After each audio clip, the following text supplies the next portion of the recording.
شہید کربلا کا غم منانا کیسا ہے؟ کیا شہید کربلا گلگو قبا کا ہم غم منا سکتے ہیں؟ تو ہمارے امام نے کس طرز پر جواب دیا ہے؟ امام فرماتے ہیں حضور پاک صلی اللہ علیہ وآلہ وسلم کی محبت مدار ایمان ہے۔ جواب کا لہجہ دیکھیے، آپ نے سیدھے یہ نہیں بیان فرمایا کہ غم منانا چاہیے یا نہیں چاہیے، پہلے حضور کی تعریف ہو رہی ہے، پہلے حضور کی توصیف ہو رہی ہے، پہلے حضور کے بارے میں بیان کر رہے ہیں کہ حضور کی شان کیا ہے، حضور کی محبت کی پہچان کیا ہے، گویا کہ بتانا یہ چاہتے ہیں کہ ثابت ہوا کہ جملہ فرائض فروع ہے، اصل اصول بندگی تاج ور کی ہے۔ حضور اعلیٰ حضرت شاہ امام احمد رضا خان فاضل بریلوی فرماتے ہیں کہ نبی پاک صلی اللہ علیہ وآلہ وسلم کی محبت مدار ایمان ہے، جان ایمان ہے۔ حضور کی محبت نہ ہو تو پھر نماز، روزہ، زکوٰۃ، حج، ہر چیزیں قابل رد ہے، کیونکہ اصل اصول بندگی اس تاجور کی ہے۔ حضور سرور عالم صلی اللہ علیہ وآلہ وسلم کی محبت ضروریات دین میں سے ہے، ضروریات دین میں سے ہے۔ ان سے جو چیزیں بھی منسوخ ہو جائے ان کی تعظیم بھی فرض ہے، ان کی تعظیم بھی فرض ہے، کیونکہ آپ کی شان عرفہ و اعلیٰ ہے، آپ کا ہر کمال ابدی ہے، آپ کا ہر کمال ابدی ہے۔ آپ کے لیے اللہ جل وعلا نے ایسی شانیں رکھی ہیں جو کسی اور میں موجود نہیں ہے۔ ہر شان آپ پر آ کے منتہی کو پہنچتی ہے، ہر شان آپ پہ آ کر کے ختم ہو جاتی ہے۔ یہ نبی پاک صلی اللہ علیہ وآلہ وسلم کی شان ہے، وہ عرفہ و اعلیٰ کہ جس کے بارے میں سرکار حضور اعلیٰ حضرت فرماتے ہیں یا رسول اللہ وہ کمال حسن حضور ہے، یہ گمائے نفس جہاں نہیں، یہ پھول خاص سے دور ہے، یہ شمع ہے کہ دھواں نہیں۔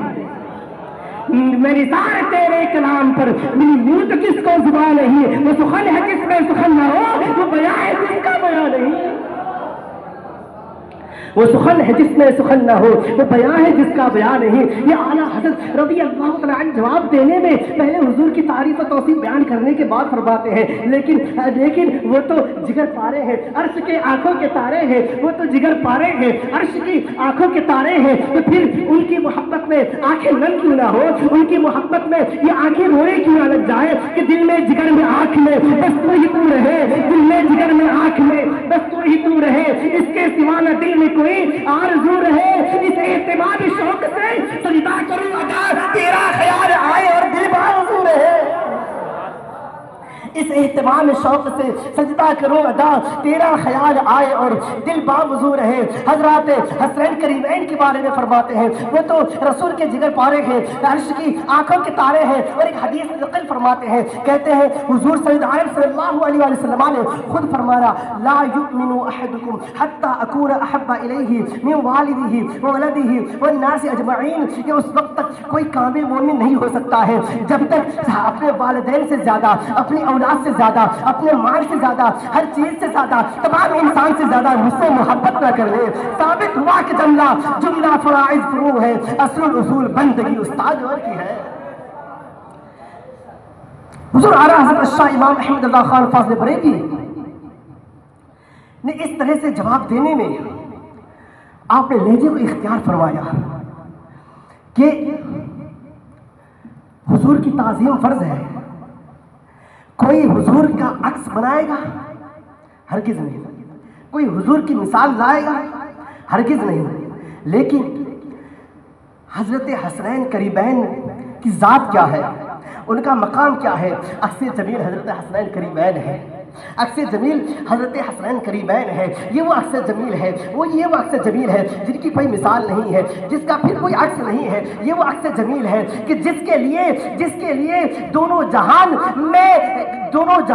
کے نبی پاک صلی اللہ علیہ وآلہ وسلم کی توسل سے ان کو وہ نسبتیں ملی ہے کہ جنت سے ان کے لیے جوڑے آتے ہیں، یہ وہ عکس جمیل ہے کہ آپ دیکھیں امام عینی کو دیکھ لیں، امام عینی فرماتے ہیں حضور کا سایہ نہیں ہے۔ میں ایک آپ کو نقطہ دینا چاہتا ہوں، امام عینی فرماتے ہیں حضور کا سایہ نہیں ہے، علامہ امام قسطلانی فرماتے ہیں حضور کا سایہ نہیں ہے، احادیث کہہ رہی ہے حضور کا سایہ نہیں ہے، یعنی سایہ معدوم ہے، سایہ معدوم ہے۔ علامہ عبدالحق محدث دہلوی فرماتے ہیں سایہ معدوم ہے۔ حضور اعلیٰ حضرت شاہ امام احمد رضا خان جب فقہ کی زبان میں گفتگو کرتے ہیں آپ بھی فرماتے ہیں کہ حضور کا سایہ معدوم ہے۔ حضور تاریخ شریعت تک جتنے بزرگان دین آئے یا پھر بعد میں آئیں گے جو اہل سنت کے ہوں گے وہ سب یہی کہیں گے حضور کا سایہ معدوم ہے، لیکن یا اعلیٰ حضرت آپ فرمائیں کہ حضور کا سایہ کیا کیا ہے؟ تو اعلیٰ حضرت شاہ امام احمد رضا خان فاضل بریلوی عشق کی زبان میں فرماتے ہیں کہ معدوم نہ تھی سایہ شاہ ثقلین، معدوم نہ تھی سایہ شاہ ثقلین، اس نور کی جلوہ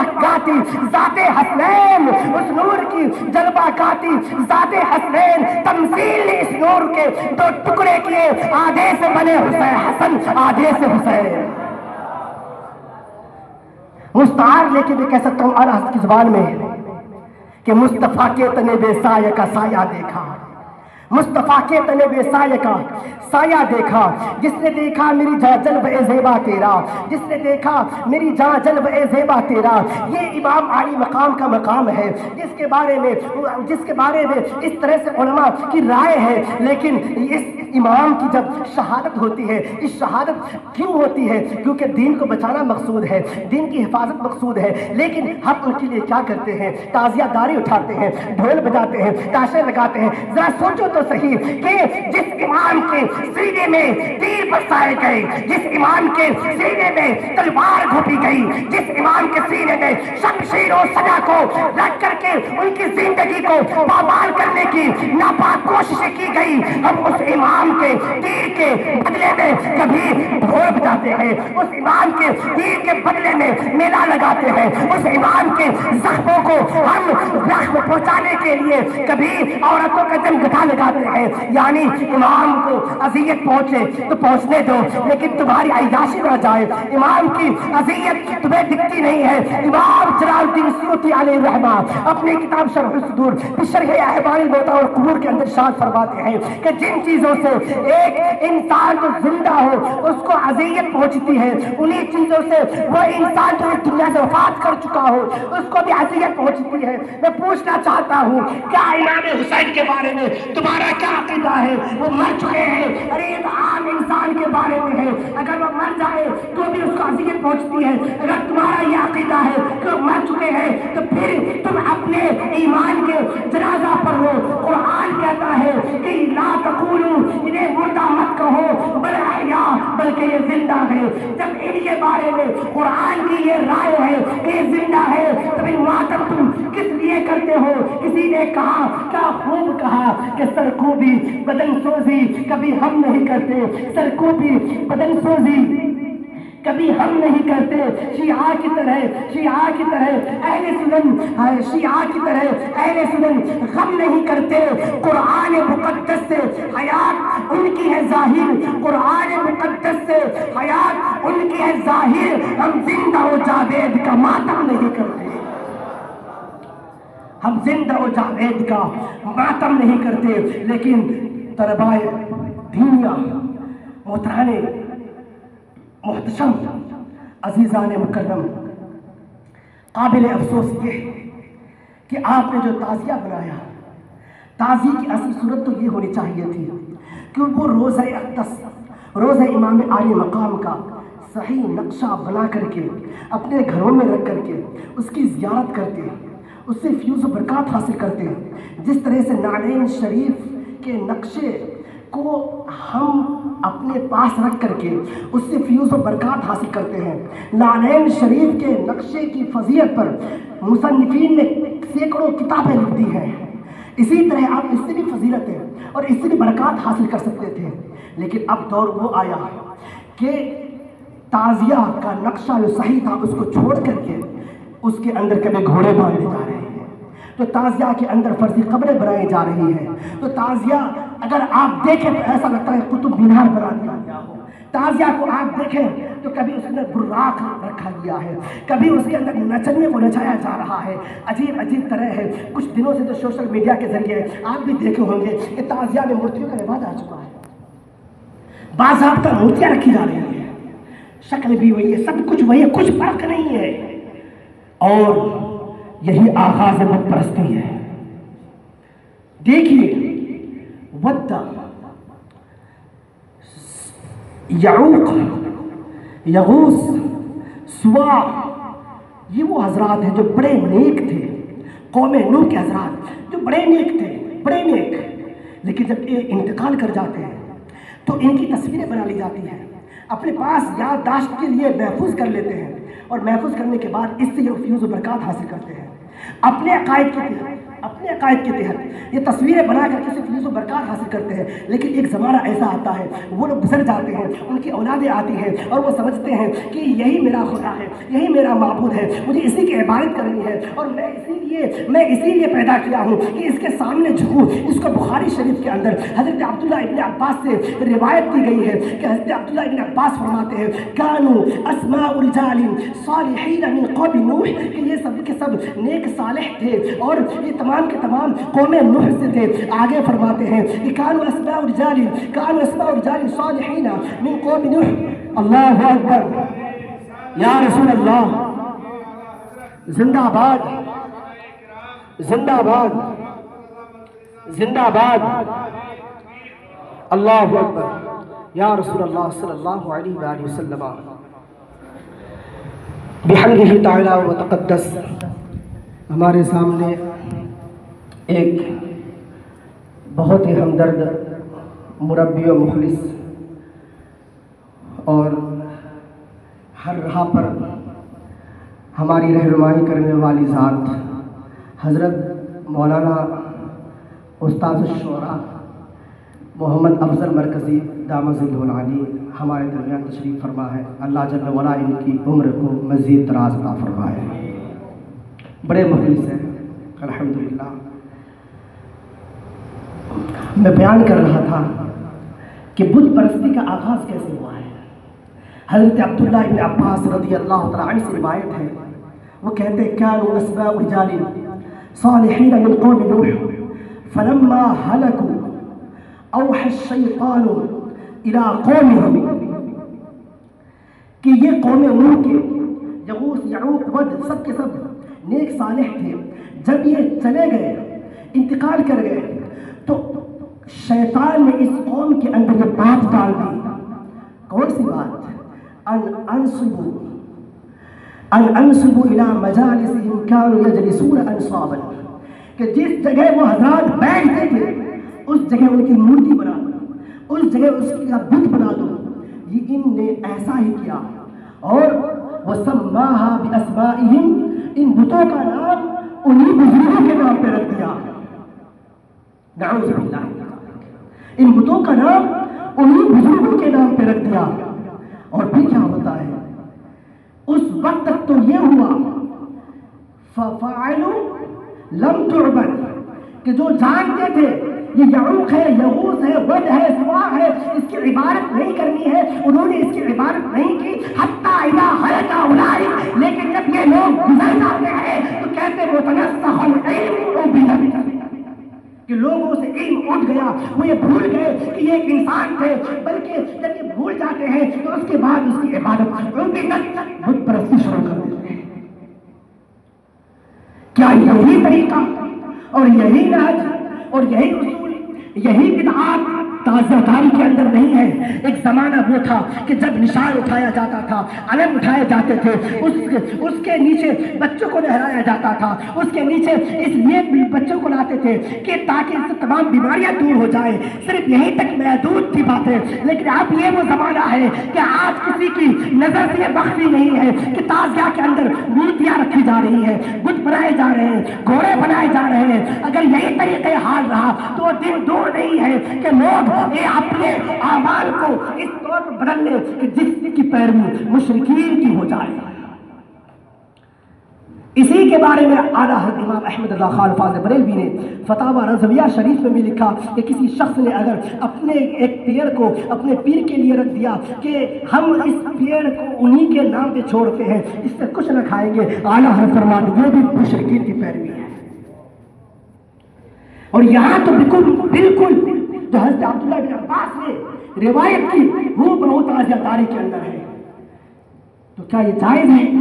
یہ سب ناجائز حرام ہے، بدعات شنیعہ قبیحہ کریہہ ہے، ان سے بچنا فرض ہے۔ اسی کے لیے برو وجہ تازیہ داری کو اعلیٰ نے فرمایا بالکل ناجائز و حرام ہے، ان سے بچنا فرض ہے۔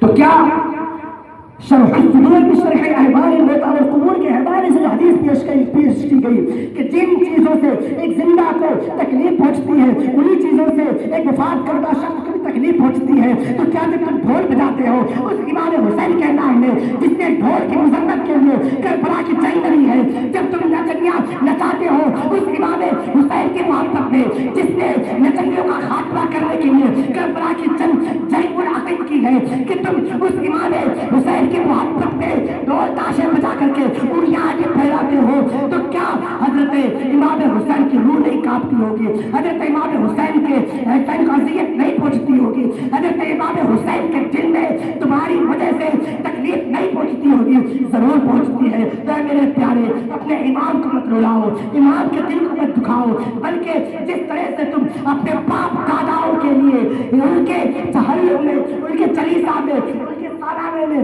فاتحہ خوانی کا انعقاد کرتے ہو, اسی طرح سے امام حسین کی شان میں فاتحہ خوانی کا انعقاد کرو. بس بچاؤ لیکن تمام خرافات سے پاک بچاؤ. یہی پیغام حسین ہے, اور یہی در حقیقت تازیہ داری جو مروجہ تازیہ داری کے خلاف ہے. اس وجہ سے آج قوم کے اندر ہر طرف فطر و فساد ہے. لوگ اصل چیز کو بھول کر کے دوسری چیزوں کی طرف پڑ گئے ہیں. میں نے کہا تھا کہ امام سے پوچھا گیا کہ حضرت امام حسین کے لیے غم منانا چاہیے یا نہیں, تو تمہید میں حضور صلی اللہ علیہ وسلم شاہ بیان فرما کے کہتے ہیں کہ تو وہ جگر پر پارے ہیں, عرش کی آنکھوں کے تارے میں ہیں. کون سا سنی ہوگا, کون سا سنی ہوگا, کون سا سنی ہوگا جسے اس کا غم نہیں, یا اس کا دل اس کی یاد میں محزون اور آنکھ پرنم نہیں.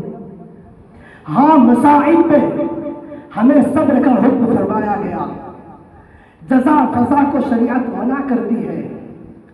آگے فرماتے ہیں اور جسے واقعی غم نہ ہو اسے اظہار غم روا ہے, اور قصداً غم آوری اور غم پروری خلاف رضا ہے.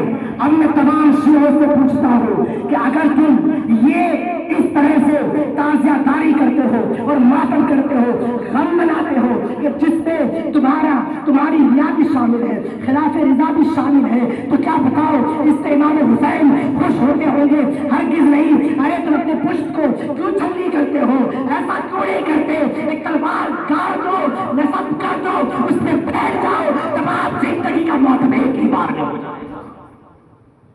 لیکن ہم یقین کے ساتھ کہتے ہیں پوری دنیا میں کوئی ایسا محب حسین نہیں ہوگا, نام نہاد محب حسین, جو اپنی جان کی بازی لگا کر کے اس طرح محبت حسین کو پیش کرتے ہیں.